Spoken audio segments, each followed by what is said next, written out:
Hello guys, मेरा नाम नंदन है और आज हम पढ़ेंगे क्लास 12th की पॉलिटिकल साइंस का चैप्टर नंबर 1 और 1 का जो एक पॉइंट दिया गया है अफ़गान संकट।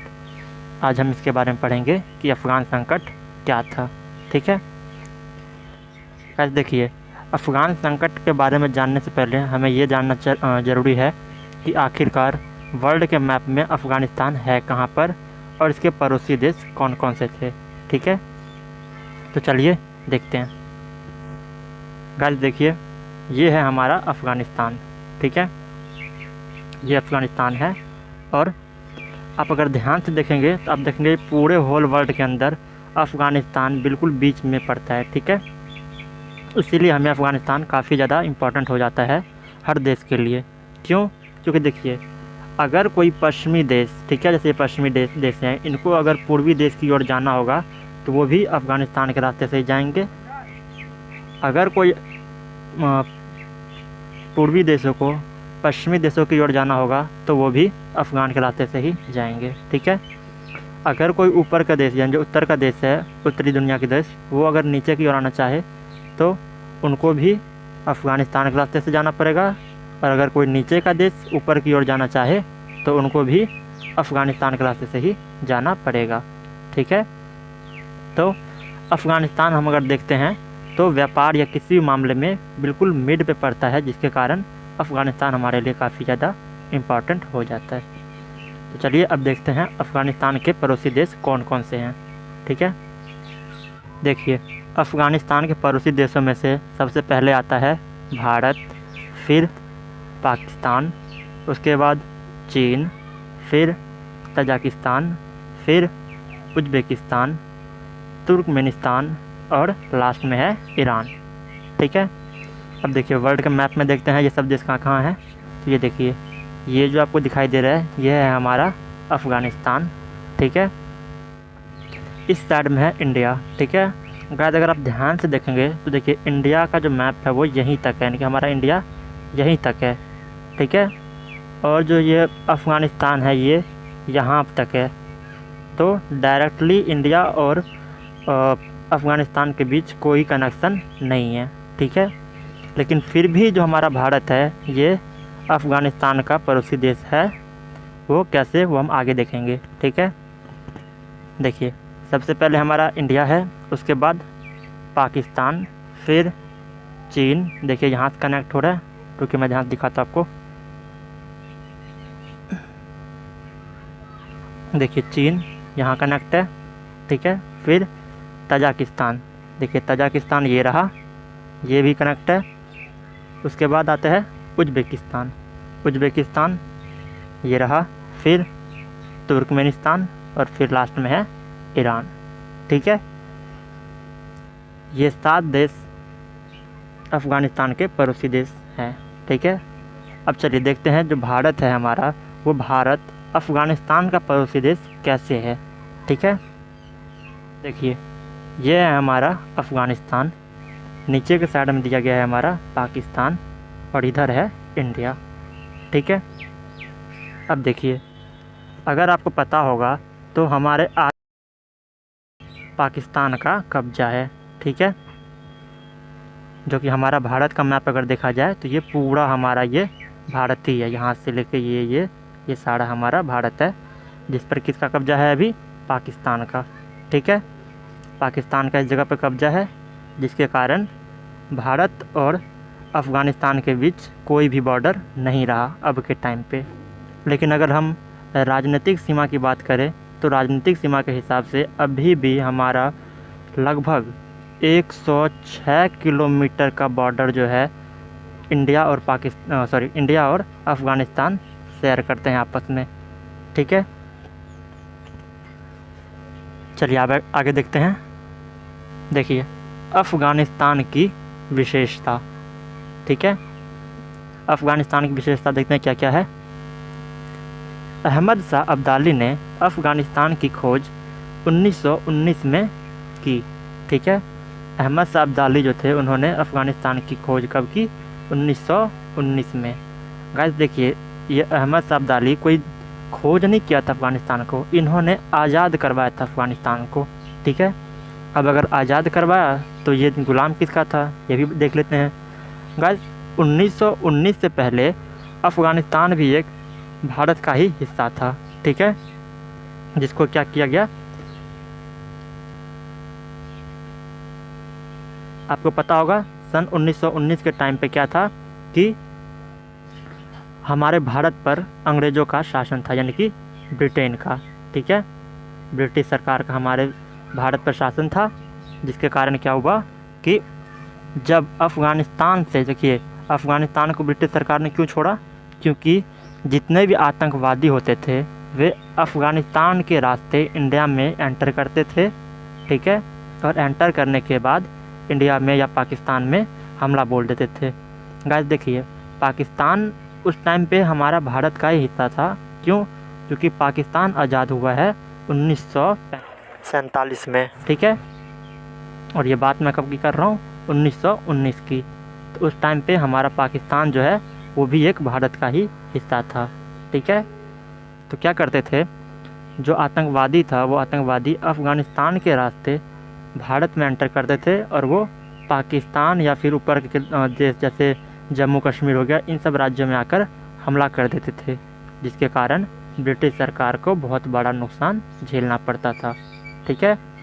इसीलिए ब्रिटिश सरकार मजबूर होकर अफ़गानिस्तान को भारत से अलग कर दिया, कब, सन 1919 में। और जब अलग किया गया तो इनकी जो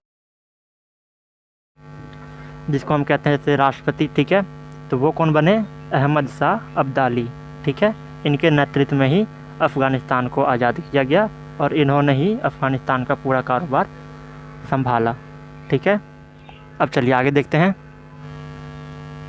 अफ़गानिस्तान एक स्थल रुद्र लैंडलॉक देश है, ठीक है, स्थल रुद्र यानी कि अफ़गानिस्तान जो है उसके पास समुद्र के लिए कोई रास्ता नहीं है, समुद्र नहीं है, ठीक है, उसके चारों तरफ स्थल ही स्थल है, यानी कि देशी देश हैं, लेकिन समुद्र का कोई सीमा कनेक्ट अफ़गानिस्तान से नहीं होता, ठीक है, यानी इंग्लिश में हम बोले तो ये लैंडलॉक देश है, ठीक है। कैसे, चलिए देखते हैं एक बार और मैप में। चलिए देखिए ये हमारा अफ़गानिस्तान था, ठीक है, और आप देखेंगे तो इसके चारों तरफ देशी देश है, लेकिन किसी भी साइड से अफ़गानिस्तान का कोई भी सीमा समुद्र से कनेक्ट नहीं होता, ठीक है। ये हमारा जो भी ब्लू कलर दिखाई दे रहा है ये समुद्र है, ठीक है, लेकिन किसी भी सीमा से समुद्र अफ़गानिस्तान के साथ कनेक्ट नहीं होता, इसलिए हम इसको क्या कहते हैं, अफ़गानिस्तान एक लैंडलॉक देश है। लैंडलॉक मतलब उसके चारों तरफ केवल स्थल ही स्थल है, पानी का कोई साधन नहीं है, ठीक है। चलिए आगे देखते हैं। देखिए अफ़गानिस्तान की भौगोलिक विशेषता क्या है, भौगोलिक क्षेत्र से अफ़गानिस्तान के 2/3 क्षेत्र में पहाड़ तथा पर्वत हैं, ठीक है। देखिए जैसा कि मैंने आपको बताया था कि अफ़गानिस्तान में क्या है कि पहाड़ ही पहाड़ थे, ठीक है, और उसी के रास्ते जो आतंकवादी थे वो भारत के अंदर एंटर करते थे और हमला करते थे, ठीक है। तो लगभग 2/3 यानी अगर हम बात करें परसेंटेज में तो लगभग 66% जो भूभाग है वो पहाड़ और पर्वतों से ही भरा पड़ा था, ठीक है। अगला, काफ़ी क्षेत्र पथरीला और रेतीला है, ठीक है, यानी कि एक तो इतने जो 66% जो क्षेत्र है वो क्या है, पहाड़ों से भरा पड़ा है और पर्वतों से, ठीक है, और उसके अलावा भी काफ़ी क्षेत्र क्या है कि पथरीला है, यानी कि वहाँ पे कंकर पत्थर इधर उधर गिरे हुए हैं और पूरे पूरे रेत है भरे पूरे, ठीक है। आगे, केवल 12% क्षेत्र ही कृषि योग्य है, ठीक है, यानी अगर हम बात करें तो पूरे अफ़गानिस्तान में केवल 12% ही ऐसे जगह है जहाँ पर कृषि यानी कि खेती की जा सकती है, ठीक है। बाकी का जो 88% है वो 88% पहाड़, रेतीले और पत्थरों से भरे पड़े हैं, यानी कि अगर हम बात करें तो अफ़गानिस्तान में जीवन यापन कर पाना बहुत कठिन है, ठीक है। चलिए आगे देखते हैं।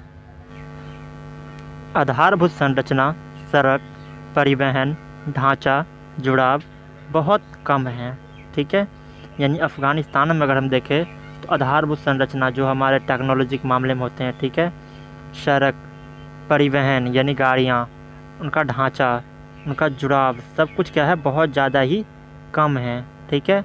यानी कि एक नॉर्मल जीवन जीने के लिए जो भी चीज़ों की हमें ज़रूरत होती है वो सभी चीज़ों की यहाँ पे बहुत ज़्यादा कमी है, ठीक है। चलिए आगे देखते हैं।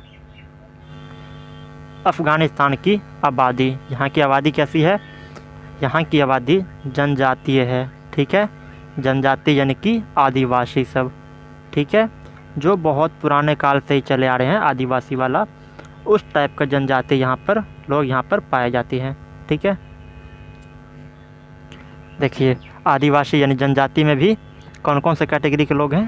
पहले हैं सबसे ज़्यादा पश्तून, ठीक है, जो अफ़गानिस्तान को ब्रिटेन ने अलग किया था भारत से, उनके पीछे का रीज़न भी यही लोग थे, पश्तून। क्यों? क्योंकि देखिए जब अफ़गानिस्तान जो था हमारा, अफ़गानिस्तान में जब भी कोई इनको कोई दिक्कत होता था, कोई अटैक होता था, कोई हमला होता था, तो ये भारत की ओर यानी पाकिस्तान या फिर हम कहें जम्मू कश्मीर की ओर भागते थे, ठीक है। और जब भारत में यानी जम्मू कश्मीर या पाकिस्तान से इनको निकाला जाता था, भगाया जाता था, तो ये वापस अफ़गानिस्तान में चले जाते थे। यानी इनका जो आने जाने का सिलसिला था वो हमेशा लगा ही रहता था, ठीक है। तो इसी से परेशान होकर ब्रिटिश सरकार ने क्या किया कि भारत को अफ़गानिस्तान से पूरी तरह से अलग कर दिया और इन दोनों के बीच एक बड़ा सा बॉर्डर खड़ा कर दिया गया ताकि ये पश्तून लोग भारत में ना आ सके, ठीक है। अब देखिए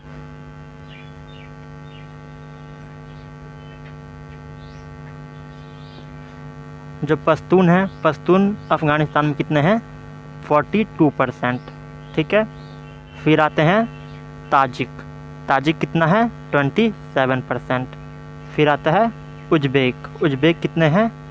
19%। उसके बाद आता है हज़ार, हज़ार कितने हैं? 19%, ठीक है। देखिए हज़ार ये कोई पैसे वाला हज़ार नहीं है, ये हज़ार नहीं है, यह हज़ार का मतलब एक जनजाति का एक कैटेगरी है, इसका एक प्रकार, एक टाइप्स है, ठीक है। जनजाति का एक टाइप्स है हमारा हज़ार, ठीक है। चलिए आगे देखते हैं। देखिए इसकी अन्य विशेषताएं और क्या क्या है। भारत अफ़गानिस्तान का लाइन, यानी मैंने आपको बताया था कि जो भारत है हमारा, भारत और अफ़गानिस्तान भी आपस में कनेक्ट हैं, ठीक है, इन दोनों के बीच भी एक बॉर्डर है। उस बॉर्डर का नाम क्या है?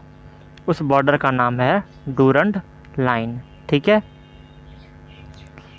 जो कि अब अगर हम देखें तो ये भारत और अफ़गानिस्तान के बीच में नहीं है, बल्कि अब है हमारा किसके बीच में? ये पाकिस्तान के बीच में, ठीक है, पाक और अफ़गानिस्तान के बीच में ये आता है डूरंड लाइन। क्यों?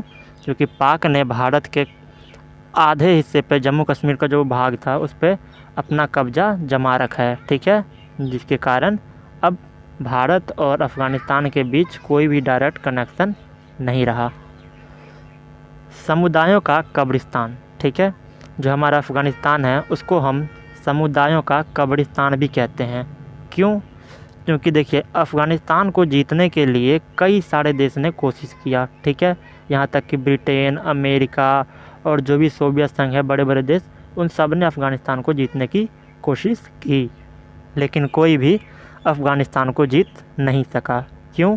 क्योंकि यहाँ के जो मैंने आपको बताया था कि जो लोग होते हैं वो कौन थे? जनजातीय, ठीक है, जनजातीय थे। और यहाँ जनजाति लोग होने के साथ साथ इनको जंगलों के बारे में काफ़ी अच्छी नॉलेज थी, ठीक है, और ये पहाड़ों के बारे में जानते थे, इनको सब नॉलेज थी। लेकिन जब बाहरी देश इस पर अटैक करते थे तो उनको इतना नहीं पता था कि कौन से रास्ता किधर जाता है और किधर नहीं जाता। तो जो जनजातीय लोग थे वो क्या करते थे? पहाड़ों में या फिर जंगलों में छुपकर और अचानक से अटैक कर देते थे, हमला कर देते थे, जिसके कारण जो दूसरे देशों के सेना थे वो हार जाते थे और हार मानकर यहाँ से वापस अपने अपने देश चले जाते थे, ठीक है। यहाँ अफ़गानिस्तान में अगर हम बात करें तो अफ़गानिस्तान में कई सारे सेनाओं का कब्रिस्तान बना दिया गया है, ठीक है, कई सारे सेनाओं को मौत की नींद सुला दी गई। इसीलिए हम अफ़गानिस्तान में क्या कहते हैं? समुदायों का कब्रिस्तान, ठीक है, क्योंकि यहाँ पे बड़े बड़े राजा, बड़े बड़े देश युद्ध करने की कोशिश कर चुके हैं और सब हार ही गए।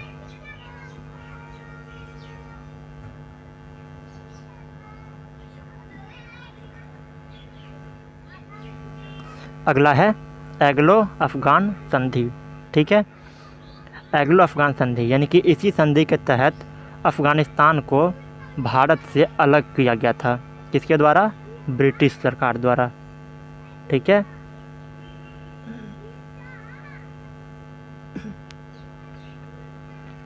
अब देखिए आगे क्या कह रहे हैं। PDPA यानी people democratic party of Afghanistan. ठीक है, यानी PDPA। ठीक है, इसको हम हिंदी में क्या कहेंगे? पीपल लोकतांत्रिक दल ऑफ अफ़गानिस्तान। ठीक है, और ये किसका समर्थन करता था? ये समर्थन करते थे साम्यवादी विचारधारा वाली। ठीक है, साम्यवादी विचारधारा का समर्थन करता था, जिसके कारण सोवियत संघ यानी USSR जो है वो अफ़गानिस्तान के मित्र बन गए। ठीक है, अब देखिए क्या हुआ कि मैंने आपको बताया अफ़गानिस्तान को भारत से अलग किया गया था।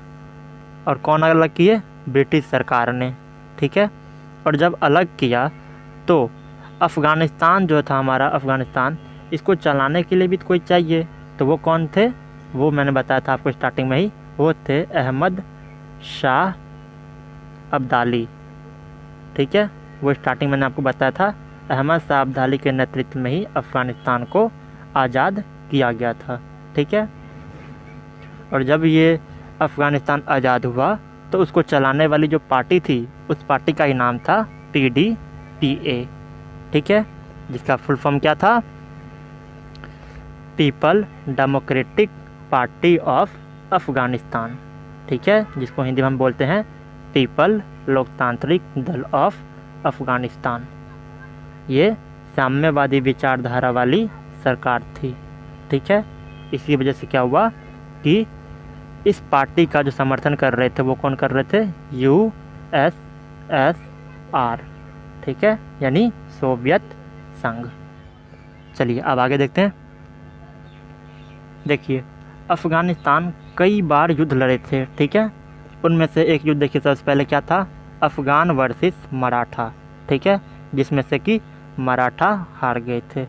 फिर अफ़गान वर्सेस ब्रिटेन। ठीक है, वो भी 3 बार, और तीनों बार ब्रिटिश सरकार को निराशाई हाथ लगी और अफ़गानिस्तान जीतता ही गया।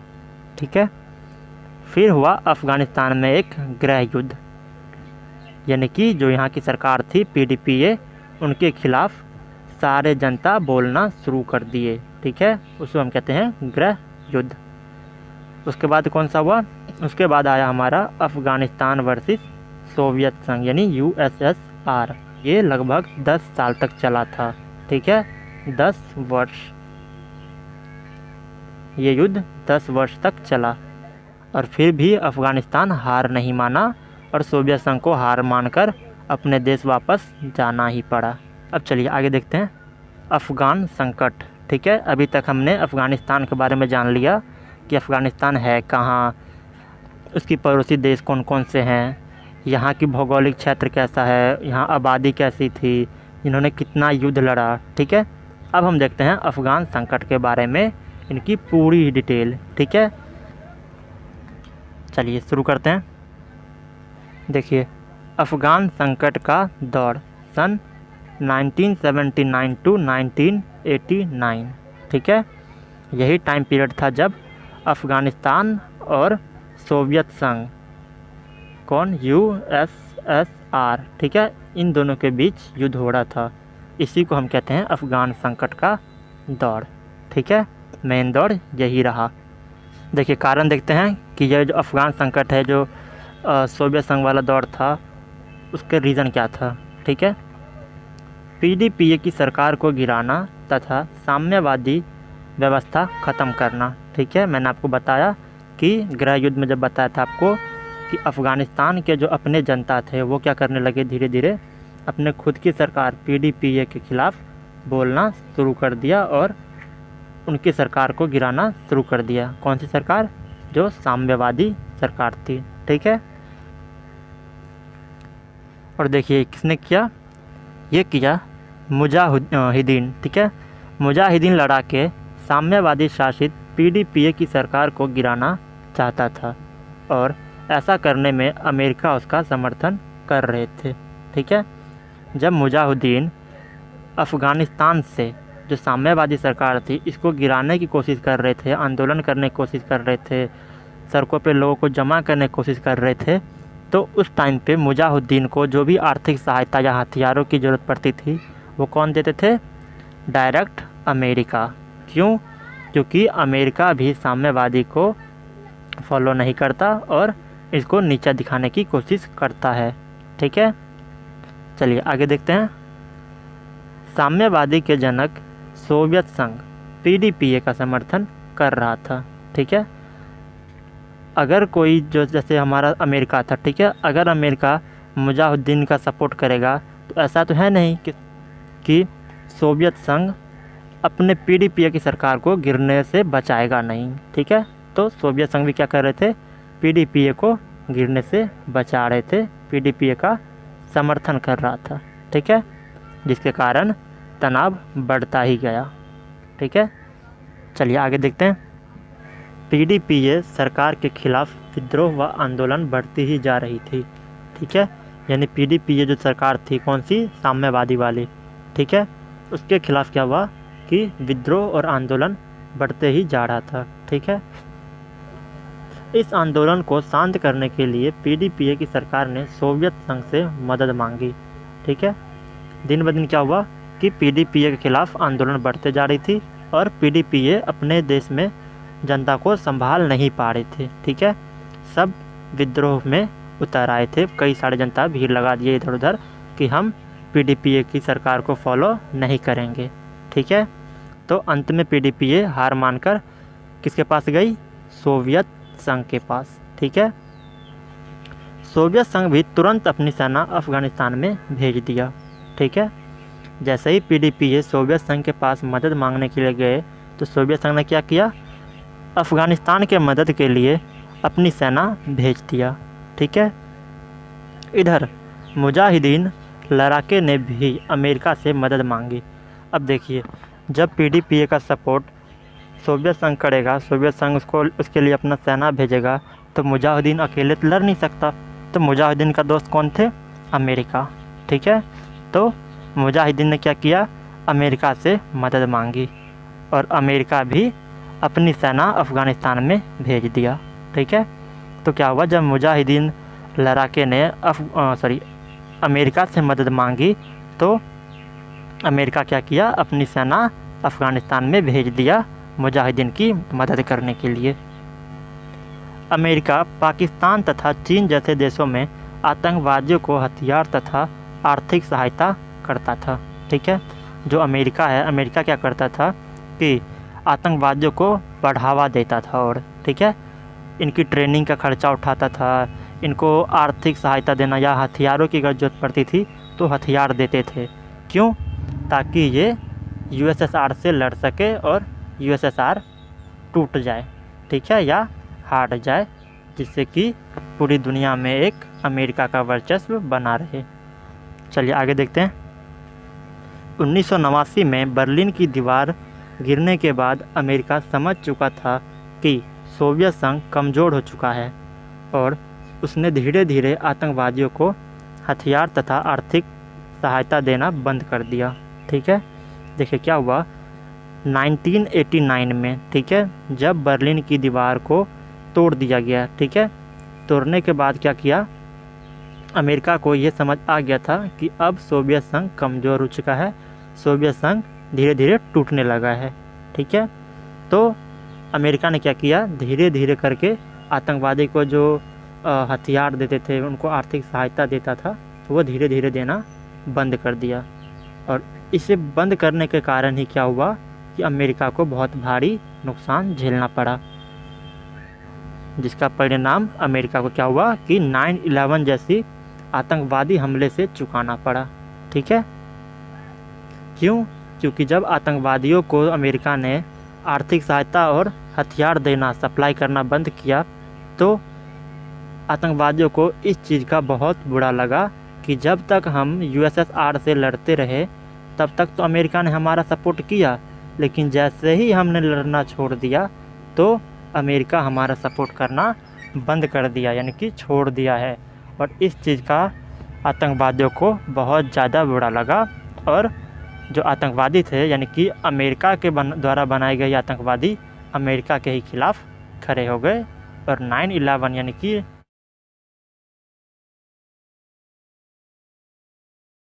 अमेरिका के अंदर 4 जगह बॉम्ब ब्लास्ट किए। ठीक है गाइस, ये 9/11 की घटना मैं आपको नेक्स्ट किसी वीडियो में डिटेल में बता दूंगा।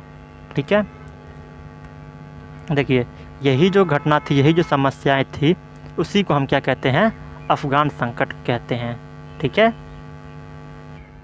तो आशा करता हूँ आपको वीडियो पसंद आया होगा। आज की वीडियो में बस इतना ही, मिलते हैं किसी और न्यू वीडियो में, तब तक के लिए नमस्कार।